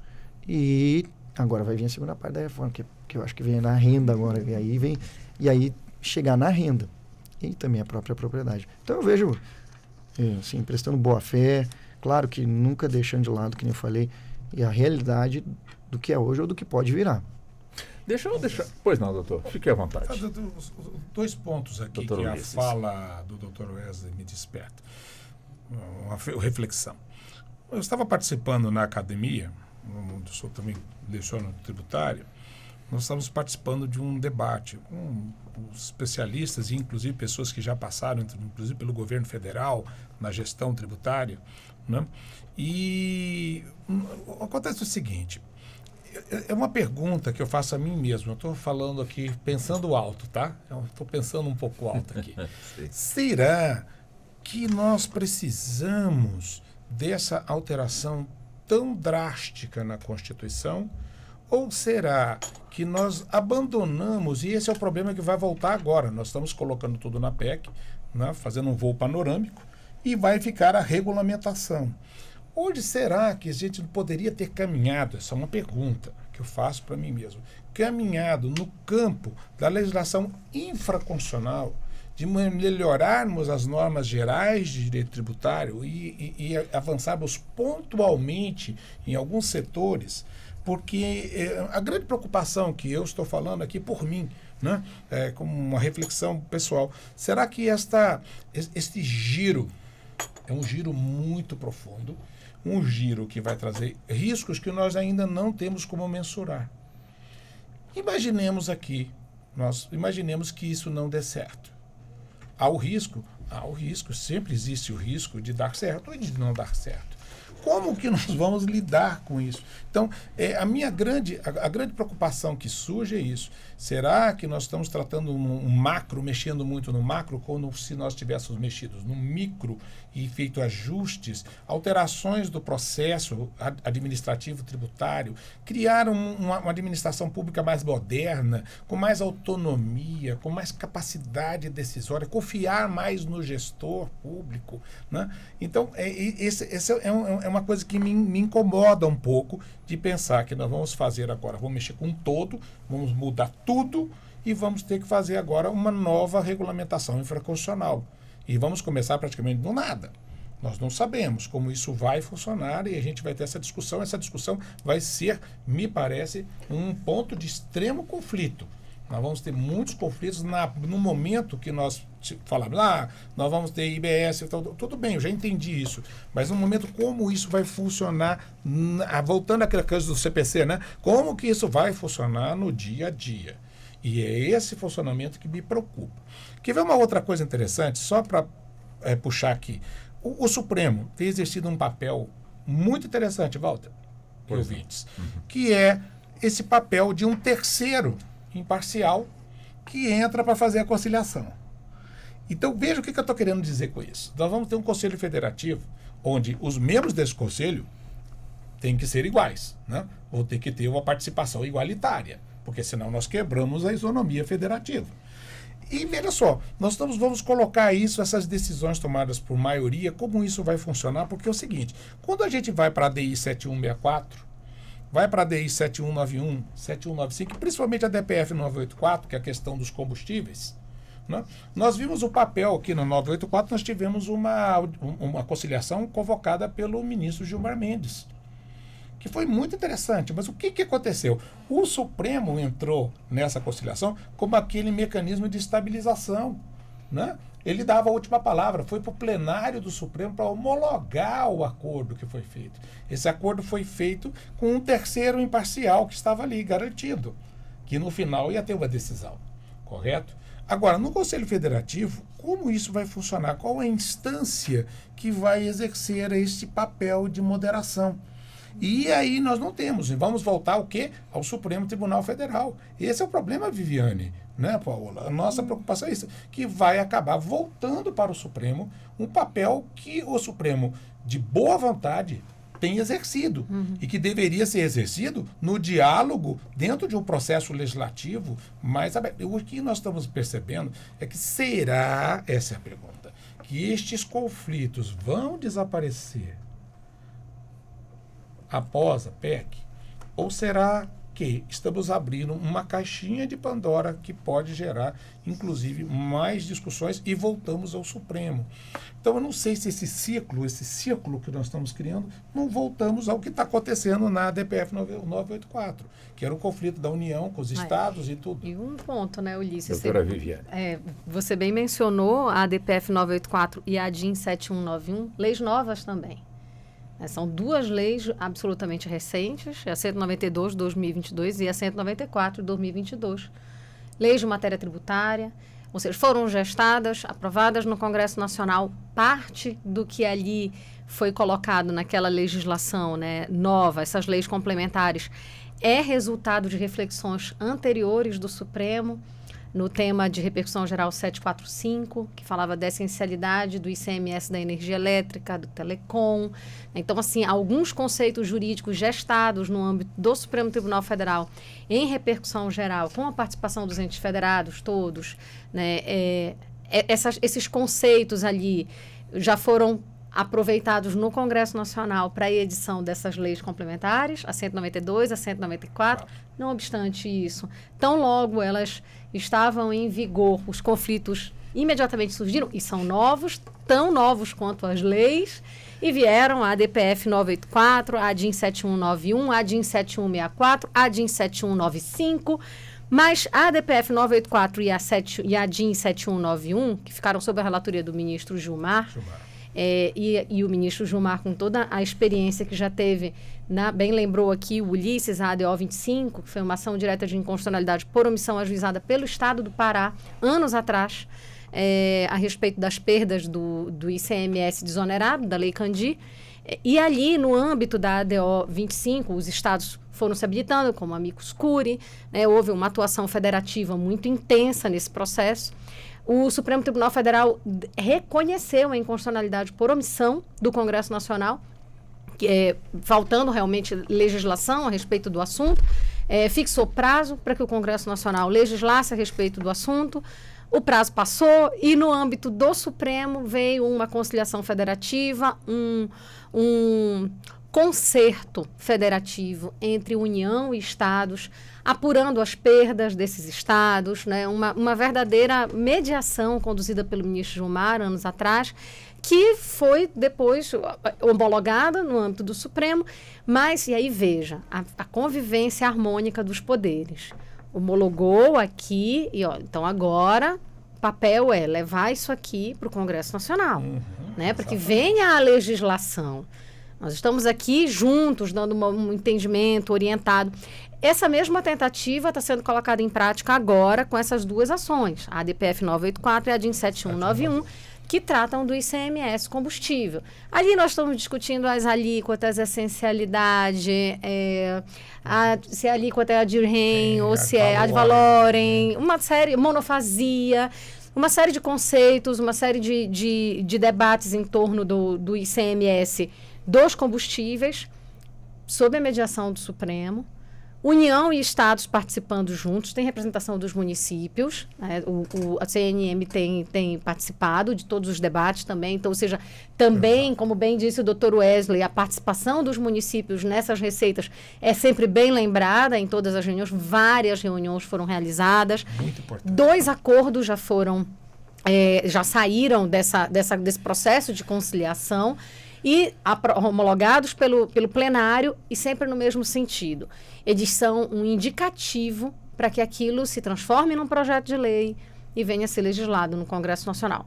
Então, essa atuação harmônica entre os dois poderes, inclusive, me lembro aqui, Ulisses e Paola bem lembrarão, a audiência de abertura dessa conciliação, conduzida pelo ministro Gilmar, teve a presença aqui na Corte, aqui na Suprema Corte, do presidente do Senado e do presidente da Câmara. É realmente uma atuação concertada. Todos os secretários de Fazenda, de Estados, estavam presentes.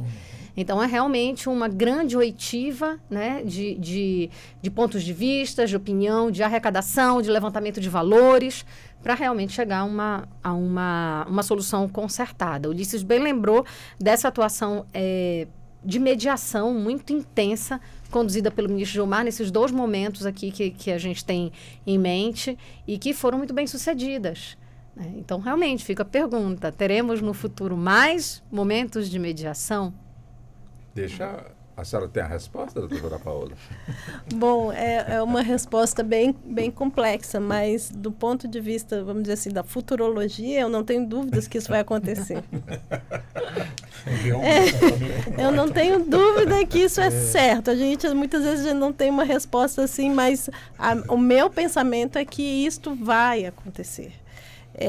Cada vez mais notamos um protagonismo do Supremo em função dessas discussões federativas. E isso é bom.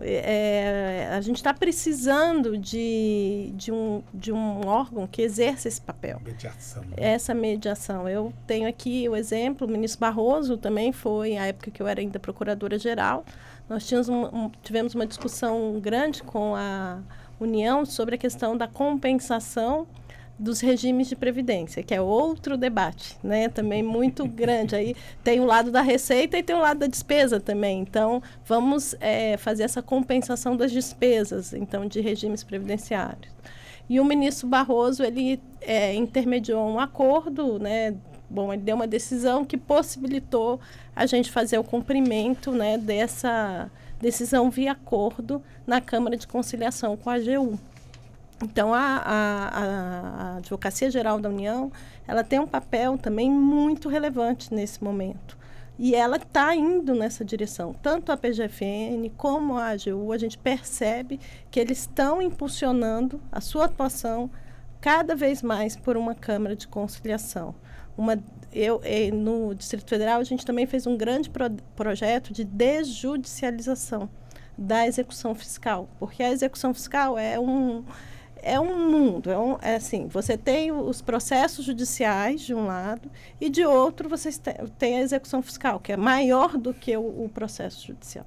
Então, a quantidade, o volume de processos judiciais. Então, por exemplo, aqui no Tribunal de Justiça do Distrito Federal, ele é um tribunal diamante do ponto de vista do CNJ, as ações andam muito rápido. O que impacta negativamente o Tribunal de Justiça, né, em termos de número, atuação, é a execução fiscal, porque é um volume muito superior e é um volume que são processos que dificilmente você dá uma solução. E ninguém quer bater o carimbo ali e falar, prescreveu, esse crédito aqui vamos deixar de lado, esse aqui a gente não vai conseguir cobrar. E falta na questão tributária uma cultura de mediação, uma cultura transacional, porque não adianta a gente mudar, e é um dos meus receios da reforma. A gente muda as leis, mas a cultura permanece. A cultura e a administração pública tem uma cultura muito enraizada. Quem é funcionário público, às vezes você, mesmo quando você é o gestor máximo do órgão, você tenta mudar uma cultura de anos e você tem uma dificuldade muito grande, muita resistência. Às vezes você muda a lei, mas a lei continua, apesar de ter sido alterada, a interpretação continua sendo a mesma. O espírito continua o mesmo. Então você não muda o processo. Você não muda o processo decisório, você não muda o processo administrativo. A visão, as decisões, mesmo com mudança de lei. Licitação é clássico, né? Essa situação também, em matéria de processo de licitação, também é muito comum. E no processo tributário, a dificuldade maior é você abrir mão do crédito. Você entender que tem determinados momentos que o custo de você cobrar é mais caro do que o custo de você abrir mão. Então, a gente fez um estudo com o IPEA sobre o custo de um processo de execução fiscal.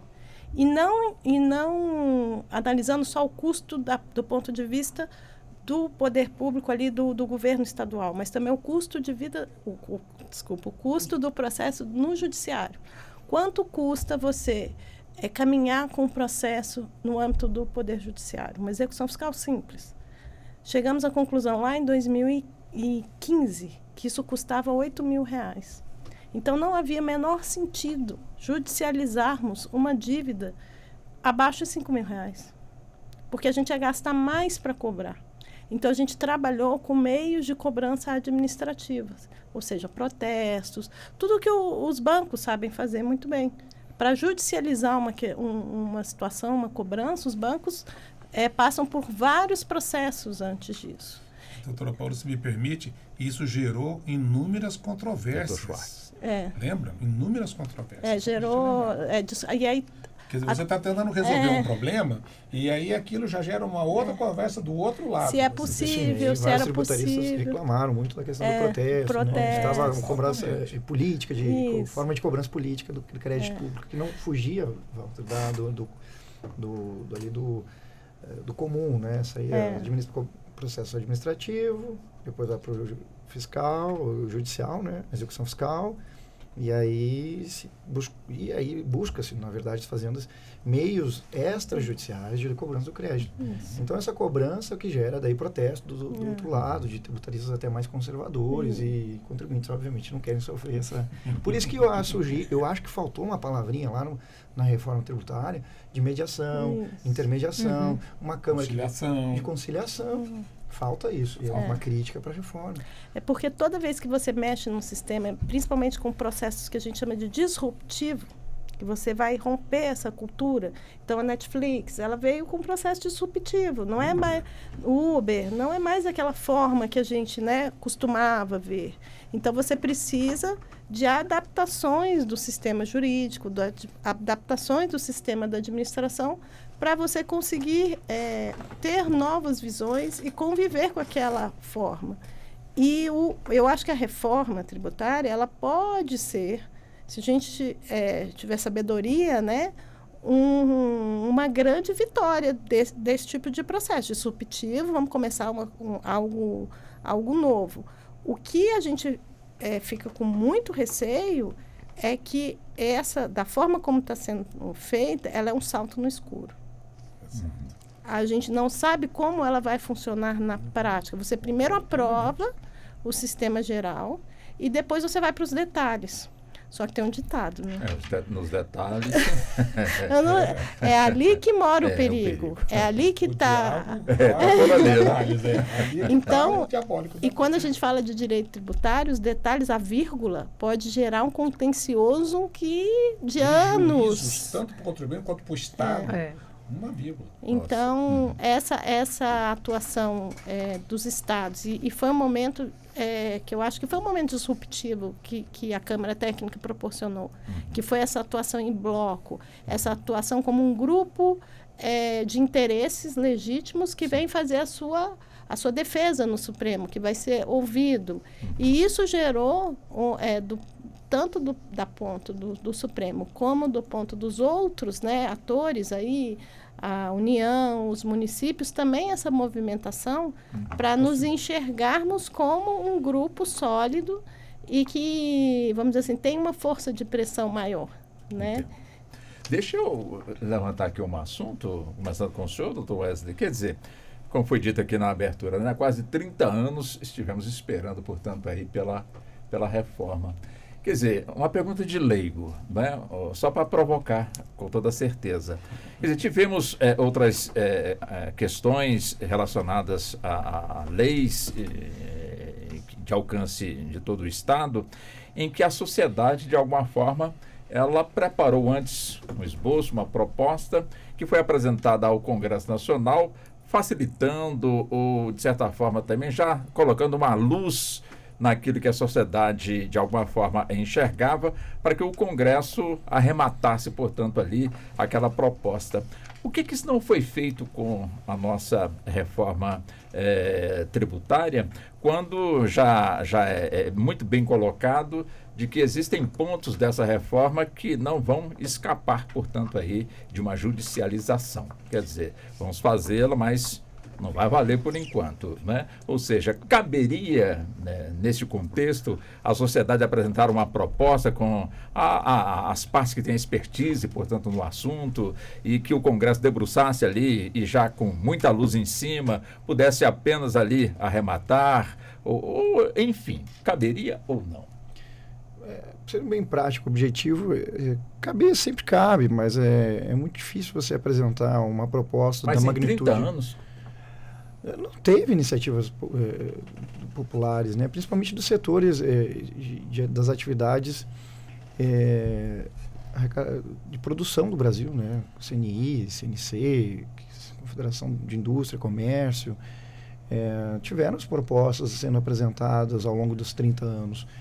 O problema é que quando você vai alterar um sistema complexo, que é o sistema tributário, você envolve diversas partes. Então, se não vem de determinado setor, então não fui convidado a apresentar a proposta, vou barrar, vou travar o jogo, né? E muitos parlamentares representam, né, os interesses da sociedade, alguns setores de banco, outros da indústria, né, outros os evangélicos, né? Daqui a pouco temos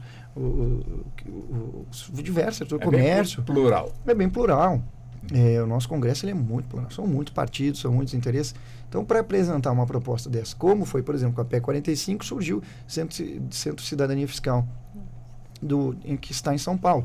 Os idealizadores, Eurico de Sante, Bernardo Api, Nelson, que era do governo da Dilma, se não me engano, do Lula, retornou agora, Nelson Machado, entre outros nomes que apresentaram, que têm uma convivência com o sistema tributário, porque ele é muito complexo. Eu diria mais, nem os tributaristas conhecem o sistema todo, porque realmente tem especificações. Nós temos uma Câmara Técnica que discute nessa... os procuradores discutem o que vai ser feito, né, lá na frente, quais as tomadas de decisões, porque o procurador liga lá, não sabe o que está acontecendo, ele quer saber, né, aí nós temos o auditor da Receita, que recebeu a lei agora, como é que nós vamos sair autuando? Não tem uma orientação, ou tem da Receita até da forma precária, não tem uma discussão da Procuradoria da Fazenda com a Receita Federal.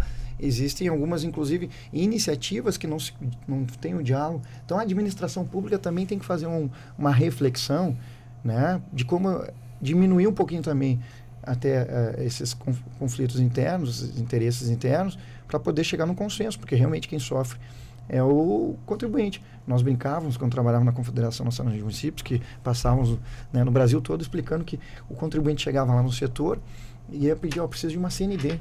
Agora você tem que falar com a tia do setor X lá, que está lá do outro lado, mas você não pode intermediar isso. Não, é só lá. Aí ele vai lá, o contribuinte fica meia hora, 1 hora. Ela fala, não, ele vende Jequiti, já não vendo, né, Boticário, né, dentro da administração tem, né, as pessoas que vão pegando renda extra, e começa aquele, não quero falar com ele lá, não fala aqui, então joga para um setor, joga para outro, sendo, levando mais na brincadeira, na leveza, mas é isso, não tem diálogo interno, e precisa ter na administração, precisa ter uma melhoria da máquina administrativa. Como a gente faz isso? Tem que ter orçamento, né? Não adianta a gente falar que os procuradores têm que fazer isso, mas eles precisam também de estrutura, tanto os municípios, estados, União.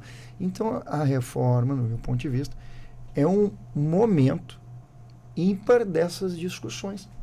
Como vamos melhorar essa relação fisco-contribuinte? Não dá para perder o cavalo passando encilhado, se não colocar aqui, em 2013, a OCDE tratou muito bem a questão da conformidade fiscal, né, que é a relação fisco-contribuinte, conformidade fiscal colaborativa, né, enfim, tem outro nome, mas entre contribuinte e fazendas, iniciativas da própria fazenda de buscar esse contribuinte. Outro tema que eu acho que é interessante trabalhar no Congresso, que não tem sido pouco abordado, é o devedor quanto mais, que surgiu de uma ação do ICMS, dos estados. Ação da Câmara Técnica. Isso. Um recurso em habeas corpus. Porque cada estado hoje está entendendo de um jeito. Não tem uma legislação que unifica essa interpretação. Quem é o devedor quanto mais? Que é aquele que atrasou 3 parcelas do parcelamento? 4, 5, 6. 5. Quais deixou os de recolher? Quais os critérios? Quais são os elementos? Objetivos, isso. Objetivos. E valores? Vai ser mais, menos? A gente vai considerar aquele menor? Quem deve...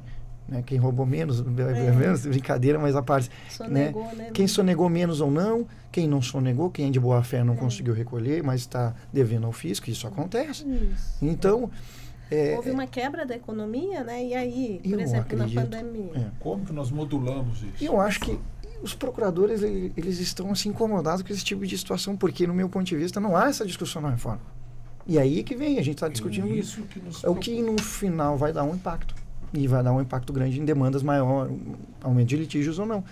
Então, cabe, no meu ponto de vista, aí, né, uma sugestão, esse colégio de presidentes, não sei se você já trabalha, obviamente, já estão acompanhando sempre as questões da reforma, mas dialogar também com os governadores, para que traga essa questão técnica debaixo do braço para discutir, para debater. Tem que ter um ambiente de mediação. Não dá mais para eu só discutir com um processo administrativo ou uma execução fiscal, né? Daí vai abarrotar o poder judiciário ou vai crescer ainda mais as demandas administrativas. Nós estamos esperando agora com a fase de tramitação no Senado. Talvez seja uma oportunidade de nós mostrarmos algumas dessas preocupações, né? E talvez avançarmos em alguma coisa, uma maior concretude nessa proposta. É isso que nos preocupa, que o Dr. Wesley está colocando, é isso. Nós olhamos, e nós que operamos, vamos dizer, do lado da administração pública, o sistema, nós olhamos e ficamos com várias indagações, um monte de pontos de interrogação que nós não temos resposta. Então, isso realmente vai nos trazendo. E voltamos àquele ponto, né? Será que precisaríamos ter feito uma mudança tão abrupta e tão profunda?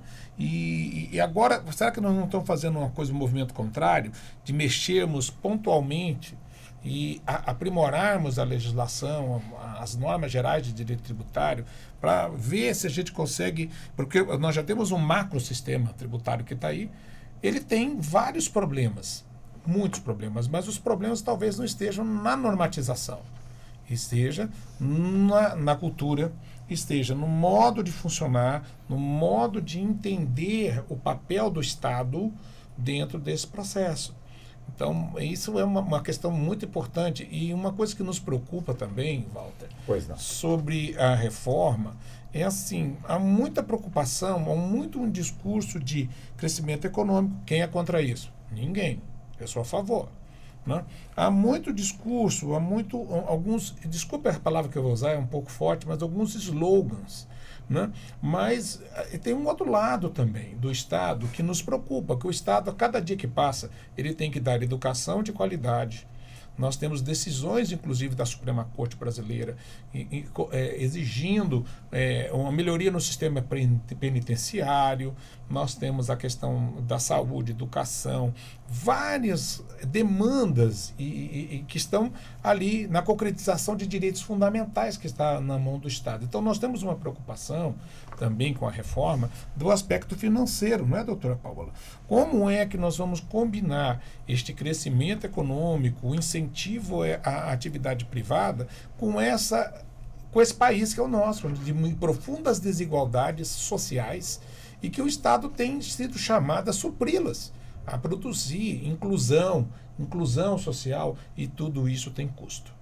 Então, nós muitas vezes, nós que estamos trabalhando com essa visão, né, a doutora Viviane, dessa visão do todo, né, olhando o todo do funcionamento do Estado, isso é muito interessante. Talvez a advocacia pública tenha realmente muito a contribuir para esse diálogo, dessa experiência do dia a dia. Né? Porque acontece uma coisa muito interessante, né? As colegas que estão aqui, doutora Paola, doutora Viviane, o gestor público, o governante, ele é eleito, reeleito, e vem um outro. Mas quem fica sentado ali o tempo todo, passa a vida toda, nós fazemos concurso, vamos ficar aí até não sei quantos anos trabalhando, e a gente vai vendo as coisas acontecerem. Isso vai criando uma massa crítica, uma visão que talvez precisa ser explorada nesse momento. E eu concordo com o Dr. Wesley. Será que vamos aumentar essa interlocução na fase agora que vai no Senado, né, dos governadores? As procuradorias têm dialogado com os governadores. Né? Eu tenho visto os nossos procuradores gerais, esse diálogo com a Câmara Técnica também, né, doutora Viviane, de ver e conversar e trazer uma visão crítica. Eu vejo no meu estado, por exemplo, o governador no meu estado, ele está preocupado, está querendo trazer informações. Eu acho que isso está acontecendo com vários outros governadores, não estou falando aqui. E essa é a questão. Como juntar os dois mundos, né? Como juntar as duas visões e produzir o melhor possível, máxima eficiência. Isso se eu tivesse a resposta aqui, né? Eu estava com uma resposta. Mas dessa forma que o senhor coloca, né? Quer dizer, o nosso país realmente é dito, a sua riqueza natural é fantástica, sem querer apequenar, mas nós estamos realmente em condições de termos a reforma tributária que estamos querendo. Quando aqui foi muito bem dito, né? Temos que melhorar a educação, a segurança. Aí entrou aqui também a questão do cobertor, puxa para cá sobre os pés, puxa para baixo sobre o restante do corpo. Ou seja, nós queremos ser grandes sem ainda termos essa condição. Tem uma frase famosa, né? Ainda na época da ditadura, né? Será que a gente primeiro tem que crescer o bolo para dividir? Ou não, né? Do ministro Delfim. Hoje em dia a gente já não pensa mais assim. As demandas sociais estão tão à nossa vista, que hoje a gente não aceita mais esse tipo de visão. Vamos primeiro crescer para depois dividir. Não, quem tem fome, quem tem necessidade, não tem urgência, não quer esperar. E a reforma tributária, ela vem com essa promessa de melhorar, né? Melhorar a economia. Ninguém faz uma reforma para piorar a situação, senão deixa do jeito que está, né? Vamos ficar da forma como está. Então, eu vejo com bons olhos a ideia, a preocupação. Não há discussão sobre a necessidade de uma reforma, de um melhoramento do nosso sistema tributário. Isso é ponto unânime. Até quem é contrário à reforma tem essa visão. A discussão é qual é a melhor reforma que podemos fazer. Qual é o melhor meio? E os economistas e tributaristas que pensaram essa reforma, eles foram nos sistemas que funcionam, na Europa, buscaram o que há de mais moderno. Há até uma discussão se o IVA já está ultrapassado, enfim. Mas foram na visão de buscar o que temos de moderno.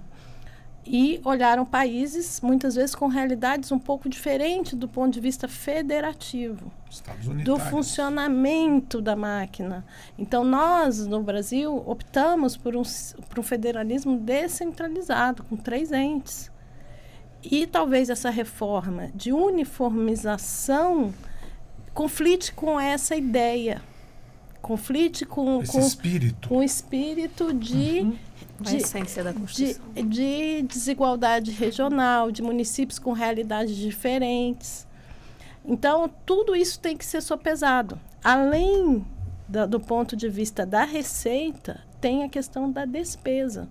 Então, nós temos uma lei de responsabilidade fiscal que cria diversos mecanismos de punição para o gestor público, diversos mecanismos de salvaguarda, que eu não sei como vai conversar com essa nova reforma, configuração, com esse novo Conselho Federativo. Como que isso vai funcionar? Quando a gente tiver uma queda de arrecadação. Então, em 2015, nós tivemos uma situação grave econômica, né, em que teve uma queda de arrecadação, tivemos uma situação muito grave do ponto de vista econômico, e a lei de responsabilidade fiscal, pela primeira vez, foi testada num momento em que a receita pública caiu. A gente sempre testou e trabalhou com a lei de responsabilidade fiscal com crescimento econômico. E, de repente, a gente teve um momento de queda. E aí, como que a gente vai aplicar a lei?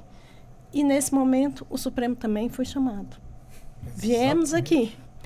Tínhamos várias discussões que, no momento, quando você está no momento de bonança, elas não são tão importantes. Mas quando você tem um aperto, elas se tornam relevantes. E viemos aqui com repercussões gerais, com aqueles processos que é muito engraçado, que muitas vezes o processo está tramitando há 20 anos, ninguém nem lembra que ele existe. Exato. Aí vem a crise. Aí, às vezes, me perguntam, mas como é que surge esse problema? Aí tem um procurador que cuidava desse processo lá. Ah, eu conheço isso aí, tem um processo, tem uma repercussão geral lá que foi admitida. Vamos cutucar esse processo aí. Ou vamos ingressar com uma nova ação. Ou vem uma demanda. Muitas vezes eu estava lá no meu gabinete, me ligava o colega do Rio Grande do Sul também sofrendo as mesmas agruras, né, que eu estava. Ai, Paola, estou aqui pensando, será que a gente não pode ingressar com uma ação no Supremo, discutindo? E assim surgem as demandas. E aí a gente ligava para os nossos colegas que atuam na Câmara Técnica e falou, olha, discutam a melhor forma de levar isso para o Supremo. Bom, nós estamos já caminhando para o encerramento. Eu já começo com o senhor doutor Schwartz. 1 minuto e meio para as considerações finais, por favor. Eu acho que as considerações finais passam por um agradecimento à Rádio Justiça, a você, Walter, pela oportunidade de estarmos aqui. Eu acho que esse é um espaço democrático, um espaço de democratização desse debate. E sentimos-nos muito satisfeitos de estarmos aqui convidados hoje e nos colocamos à disposição a retornar, porque, antes de tudo, a democracia é feita com debate e ela é feita muitas vezes a partir de dissensos, né? A gente muitas vezes pensa a democracia muito consenso, né? E eu gosto de pensar junto com o Waldron, um autor, que ele fala da questão do dissenso. E esse espaço aqui da Rádio Justiça tem sido esse espaço de pluralidade, de debate. Eu quero cumprimentar, então, aqui a Rádio Justiça, na sua pessoa, Walter, e agradecer profundamente a oportunidade de termos essa tarde tão agradável aqui, com essas pessoas que nos acompanharam aqui, que são representativas de um espaço, de uma esfera pública que precisa ser valorizada no nosso país. E é importante que o país tenha essa reforma, né, doutor Schwartz? É importante nós discutirmos, e a reforma tem essa grande virtude, talvez, de aquilo que estava latente, adormecido, despertar. Mas me parece que uma questão que até você colocou, Walter, será que o timing, o tempo, será que essa urgência toda que surgiu de uma hora para outra pode ser até negativo para a reforma? Essa é uma pergunta que eu faço, talvez, de nós conversarmos mais. Agora vem a fase que está no Senado, está lá agora com o senador presidente, o senador Pacheco, e vamos ver como vai tramitar no Senado, e talvez vão surgir oportunidades de ampliar o debate com os governadores. Eu acho que é indispensável os prefeitos e os governadores estarem envolvidos de uma forma muito direta, e inclusive manifestando no processo legislativo os seus dissensos. Que talvez nesses dissensos, a clarificação dos dissensos é que permita surgir os consensos. Os bons consensos que vão ser operacionais. Obrigado. Perfeito. Doutora Paula, eu aumentei 30 segundos. Doutor Schwartz, também 2 minutos para a senhora, por favor. Em breve, eu queria também agradecer a oportunidade de estar aqui, colocar à disposição sempre que necessário. Acho que a Rádio Justiça ela é um mecanismo de difusão do conhecimento, difusão das discussões e um importante instrumento de aprimoramento do nosso Estado democrático de direito. A federação nossa é basicamente a defesa da democracia. Nós somos federalistas, né? Assim, de raiz. Todos nós aqui pertencemos à Comissão de Defesa da Federação da OAB Federal, e falar sobre federalismo, para mim, é uma satisfação, é uma alegria sempre. Então, eu queria agradecer a oportunidade e dar boa tarde aí para os ouvintes da Rádio Justiça. Obrigada. Pois não. Doutora Viviane, também, por favor, 2 minutos para as considerações finais. Também gostaria de agradecer a oportunidade, Walter, o convite, por estar aqui. É uma satisfação, uma honra sempre participar dos eventos no Supremo. E fazendo reforço às palavras de Paola, somos federalistas. E gostaria de lembrar sempre, é muito comum falarmos sobre federalismo no Brasil, mas nós não podemos esquecer da autonomia dos entes federados. Federalismo sem autonomia não é federalismo. E esse é um norte que precisa ser muito pensado. Essa atuação coletiva dos estados, você bem pontuou, mas no início do programa, estava curioso para compreender exatamente como funciona. Não é fácil de ser conduzida, justamente porque o nosso norte é a autonomia. Um não pode mandar no outro. Um não pode falar pelo outro. São entes federados autônomos. E a autonomia precisa ser o norte desse processo. Sempre que enxergarmos o processo legislativo, o processo judicial, a construção de uma tese jurídica em que a defesa é a defesa da federação, mas se esquece da autonomia dos entes federados, sistemicamente tem algum problema aí. Com o tempo, esse problema vai aparecer, sem sombra de dúvidas, porque a Constituição foi construída sobre essas premissas, né? Então, com essa mensagem de lembrarmos da autonomia dos entes federados, que eu gostaria realmente de agradecer a participação, o convite, e essa tarde tão agradável com colegas tão competentes e foi só de crescimento. Muito obrigada. Pois não. Dr. Wesley, também, por favor, 2 minutos para as considerações finais.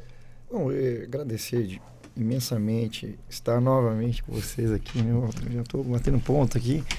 Inclusive, se me permitir sair um pouquinho da formalidade, nós íamos abordar hoje um tema diferente, né? Um tema interessante que o Dr. Ulisses tem capitaneado aí também nesse projeto, que é sustentação oral e persuasão jurídica, tem estratégia processual, inclusive com a questão da tecnologia artificial, de que maneira está sendo colocado o nosso querido professor Dr. Ernesto, procurador do Estado do Rio Grande do Sul, junto com o professor Ulisses, estão com esse projeto de trabalho e estão capitaneando aí. Já algumas procuradorias, me parece que eles já expuseram, estão... É um curso diferenciado, não estou fazendo mexendo aqui, mas é que me parece que é um trabalho bem incomum do que tem sido apresentado na questão de oratória.